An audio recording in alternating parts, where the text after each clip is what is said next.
Hello friends, this is Nitika and welcome to NST classes. चलिए continue करते हैं 200 questions की सीरीज़। आज इस वीडियो में हम 20 क्वेश्चंस डिस्कस करेंगे, क्वेश्चन 161 से लेकर क्वेश्चन 180 तक। अगर वीडियो अच्छी लगे तो लाइक करें और शेयर करें और चैनल को सब्सक्राइब करना ना भूलें। बेल आइकन ज़रूर प्रेस करें ताकि हमारी आने वाली वीडियोस का नोटिफिकेशन आपको मिल जाए। अपने विचार कमेंट करके बताएं और यह भी बताएं कि आपको वीडियो कैसी लगी, और अगर आपका कोई डाउट है तो वो भी कमेंट करके पूछें। चलिए शुरू करते हैं। Question 161, As a consequence of the revolt of 1857, which of the following was a change initiated by the British Parliament? 1857 के विद्रोह के परिणाम स्वरूप ब्रिटिश संसद द्वारा निम्नलिखित में से कौन सा परिवर्तन शुरू किया गया था? First, the land and property of prominent Hindu and Muslim citizens who supported the revolt were confiscated. विद्रोह का समर्थन करने वाले प्रमुख हिंदू और मुस्लिम नागरिकों की भूमि और संपत्ति को जब्त कर लिया गया। Second, A member of the British cabinet was appointed secretary of state for India. British cabinet के एक सदस्य को भारत के लिए राज्य सचिव नियुक्त किया गया था। Third, Pathan and Sikh soldiers were banned from joining the British Indian army. Pathan और सिख सैनिकों को ब्रिटिश भारतीय सेना में शामिल होने पर प्रतिबंध लगा दिया गया था। Fourth, all ruling chiefs of the country were warned that military action would be taken against them if they support any rebellion. देश के सभी सत्ताधारी प्रमुख को चेतावनी दी गई थी कि अगर वे किसी भी विद्रोह का समर्थन करते हैं तो उनके खिलाफ सैन्य कार्रवाई की जाएगी। इसका आंसर है second option, A member of the British cabinet was appointed secretary of state for India. 1857 के विद्रोह के परिणाम स्वरूप ब्रिटिश पार्लियामेंट ने कुछ चेंज किए। अंग्रेजों ने 1859 के अंत तक देश पर नियंत्रण हासिल कर लिया था, लेकिन वे किसी भी समान नीतियों के साथ शासन नहीं कर सकते थे। इसलिए अंग्रेजों द्वारा महत्वपूर्ण परिवर्तन किए गए। उन परिवर्तनों में से एक परिवर्तन ये भी था कि ब्रिटिश मंत्रिमंडल के एक सदस्य को भारत का राज्य सचिव नियुक्त किया गया और उसको भारत के शासन से संबंधित सभी मामलों के लिए जिम्मेदार बनाया। उन्हें सलाह देने के लिए एक परिषद बनाई जिसे भारत परिषद यानी इंडिया काउंसिल कहा जाता था। Question 162, The division of the period of Indian history into ancient, medieval and modern also has problems. Which of the following is one of the problems in it? भारतीय इतिहास के प्राचीन, मध्यकालीन और आधुनिक काल के विभाजन में भी समस्या है। निम्नलिखित में से वह कौन सी एक समस्या है? First, tripartite division reflects gradual growth of the Indian state. त्रिपक्षीय विभाजन भारतीय राज्य की क्रमिक वृद्धि को दर्शाता है। Second, three periods are insufficient to describe Indian history. भारतीय इतिहास का वर्णन करने के लिए 3 अवधियां अपर्याप्त हैं। Third, the concept has been borrowed from the West, where modern period was associated with science, reason, democracy, liberty and equality. अवधारणा पश्चिम से उधार ली गई है, जहां आधुनिक काल विज्ञान, कारण, लोकतंत्र, स्वतंत्रता और समानता से जुड़ा था। Fourth, Indian history seems to have clear lines of distinction between ancient and medieval and modern period. भारतीय इतिहास में प्राचीन और मध्यकालीन और आधुनिक काल के बीच अंतर की स्पष्ट रेखाएं हैं। इसका आंसर है third option, the concept has been borrowed from the west, where modern period was associated with science, reason, democracy, liberty and equality. इतिहासकारों ने आमतौर पर भारतीय इतिहास को 3 भागों प्राचीन, मध्यकालीन और आधुनिक में विभाजित किया है। इस विभाजन की भी अपनी समस्याएं हैं। यह एक ऐसी अवधि है जिसे पश्चिम से उधार लिया गया है, जहां आधुनिक काल आधुनिकता की सभी शक्तियों साइंस, रीजन, डेमोक्रेसी, लिबर्टी और इक्वालिटी के विकास से जुड़ा था। मिडीवल एक ऐसे समाज का वर्णन करने के लिए इस्तेमाल किया जाने वाला शब्द था जहां आधुनिक समाज की यह विशेषताएं मौजूद नहीं थीं। Question 163, Sanskrit is considered to be a part of the family of languages known as. Sanskrit को भाषाओं के किस परिवार का एक भाग माना जाता है? First, Indo iron, second, Indo Greek, third, Indo European, fourth, Indo Arabian. इसका सही आंसर है third option Indo European. Sanskrit Indo यूरोपीय भाषाओं के परिवार का एक हिस्सा है। Question 164, Tawa Matsya Sangh, a federation of fisher workers cooperatives is an organization fighting for the rights of displaced forest dwellers in the state of। तवा मत्स्य संघ, जो कि मछुआरों की सहकारी समितियों का एक संघ है, यह विस्थापित वनवासियों के अधिकारों के लिए लड़ने वाला संगठन किस राज्य का है? First Madhya Pradesh, second Uttarakhand, third Chhattisgarh, fourth Jharkhand. इसका आंसर है फर्स्ट ऑप्शन मध्य प्रदेश। जब बांध बनाए जाते हैं या वन क्षेत्र जानवरों के लिए सेंचुरीज घोषित किए जाते हैं तो हजारों लोग विस्थापित हो जाते हैं। लोगों और समुदाय का यह विस्थापन एक समस्या है जो हमारे देश में काफी व्यापक हो गई है। लोग आमतौर पर इससे लड़ने के लिए एकजुट होते हैं। विस्थापितों यानी डिस्प्लेस्ड पीपल के अधिकारों के लिए लड़ने वाले देश भर में कई संगठन हैं। उदाहरण के लिए मछुआरों की सहकारी समितियों का एक संघ मध्य प्रदेश में सतपुड़ा वन के विस्थापित वनवासियों के अधिकारों के लिए लड़ने वाला संगठन है। Question 165, while teaching human resources to class 8th students, what core message would you like to promote? 8वीं कक्षा के छात्रों को मानव संसाधन पढ़ाते समय आप किस मूल संदेश को बढ़ावा देना चाहेंगे? First, importance of physical resources, क्या भौतिक संसाधनों के महत्व को? Second, importance of people as a resource, क्या संसाधन के रूप में लोगों के महत्व को? Third, utilization of resources by human beings, क्या मानव द्वारा संसाधनों के उपयोग को? फोर्थ, डिस्ट्रीब्यूशन ऑफ पॉपुलेशन, क्या जनसंख्या के वितरण को? इसका सही आंसर है second option, importance of people as a resource. लोग प्रकृति का बहुत अच्छे से उपयोग कर सकते हैं जब वे ज्ञान, कौशल और ऐसा करने के लिए तकनीक रखते हैं। यही कारण है कि मानव एक विशेष संसाधन है। मानव संसाधन ऐसे व्यक्तियों का समूह है जो किसी संगठन, व्यावसायिक क्षेत्र या अर्थव्यवस्था का कार्यबल बनाते हैं। ह्यूमन कैपिटल को कभी कभी मानव संसाधनों के साथ समान रूप से उपयोग किया जाता है। इसी तरह कभी कभी इस्तेमाल किए जाने वाले अन्य शब्दों में मैन पावर, टैलेंट, लेबर आदि शामिल होते हैं। Question 166, what are pie diagrams useful for? Pie diagrams किसके लिए उपयोगी हैं? First, showing features of a historical period, ऐतिहासिक काल की विशेषताएं दिखाने के लिए। सेकंड, शोइंग ए पैटर्न, एक पैटर्न दिखाने के लिए। थर्ड, कंपेयरिंग डिफरेंट अमाउंट्स, विभिन्न अमाउंट्स की तुलना करने के लिए। Fourth, showing a particular amount in relation to the whole, पूरे अमाउंट में से एक निश्चित अमाउंट को दिखाने के लिए। इसका सही आंसर है fourth option, showing a particular amount in relation to the whole. Pie chart एक प्रकार का ग्राफ है जिसमें एक सर्कल को सेक्टरों में विभाजित किया जाता है जो प्रत्येक पूरे के अनुपात का प्रतिनिधित्व करता है।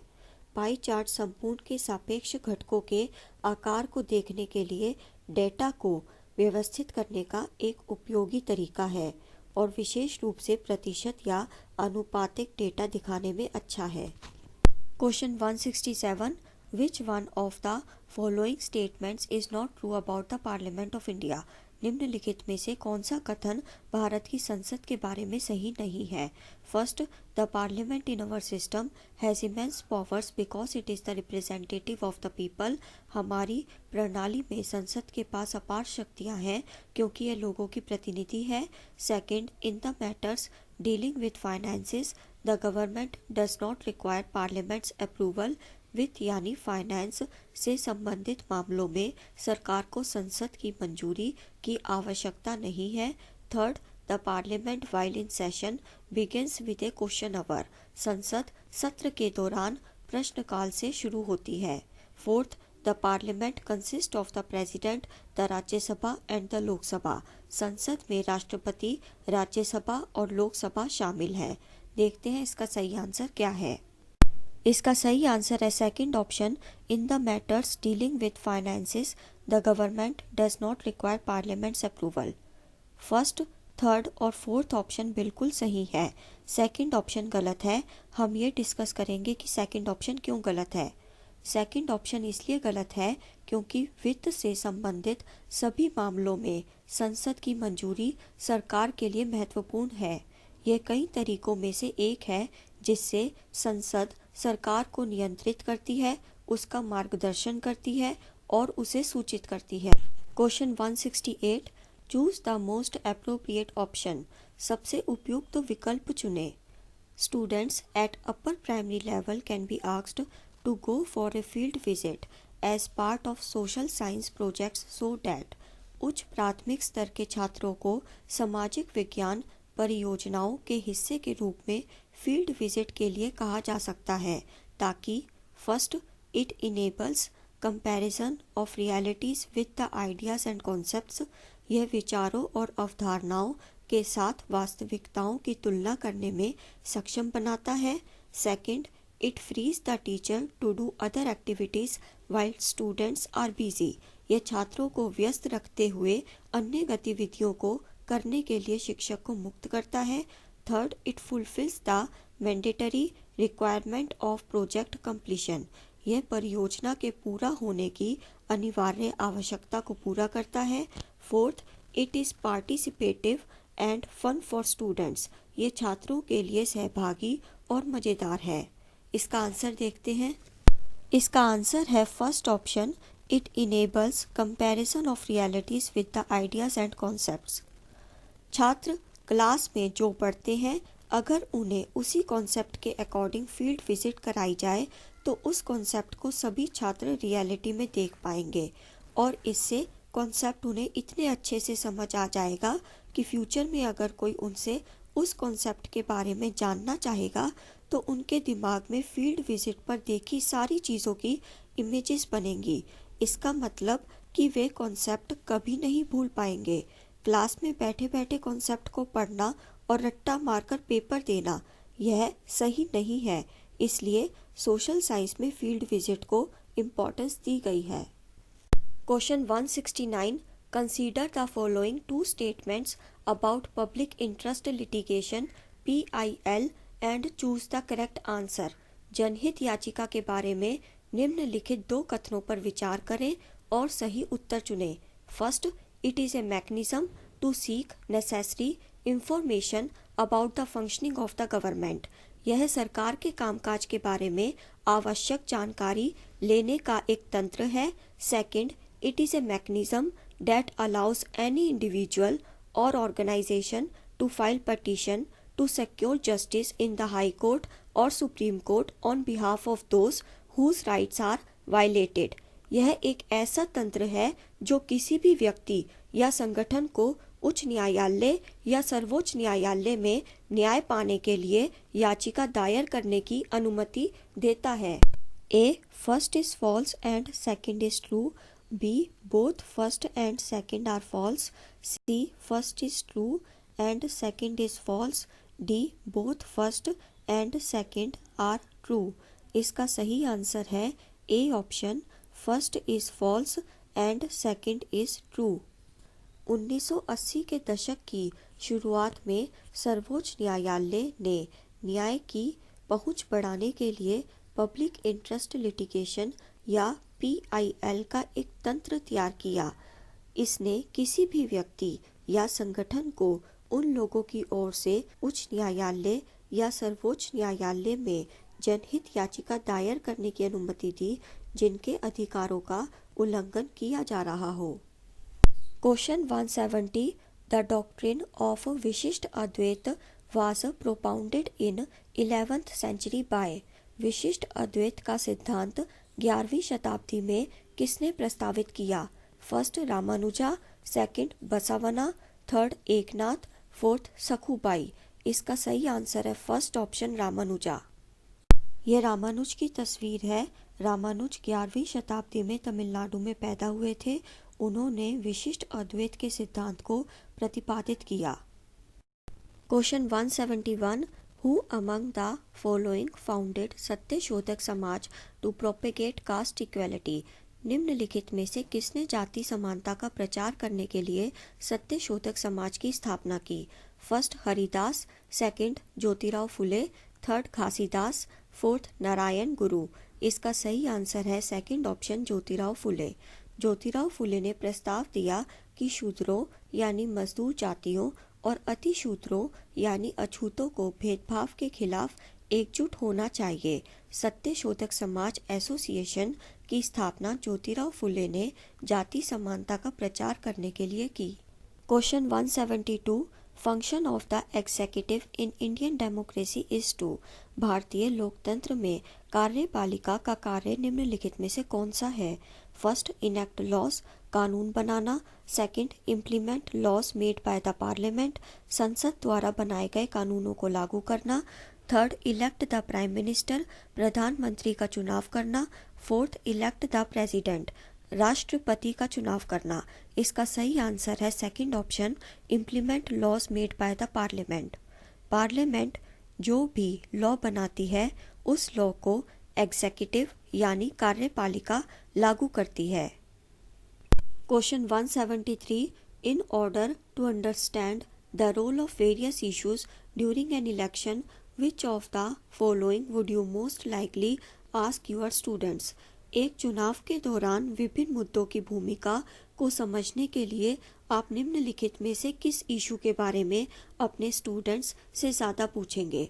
First, analysis newspaper editorials regarding arguments against each other by political parties, राजनीतिक दलों द्वारा एक दूसरे के खिलाफ तर्क के बारे में अखबार के संपादकीय का विश्लेषण करना। Second, analysis each parties priorities and the types of policies it is most likely to support.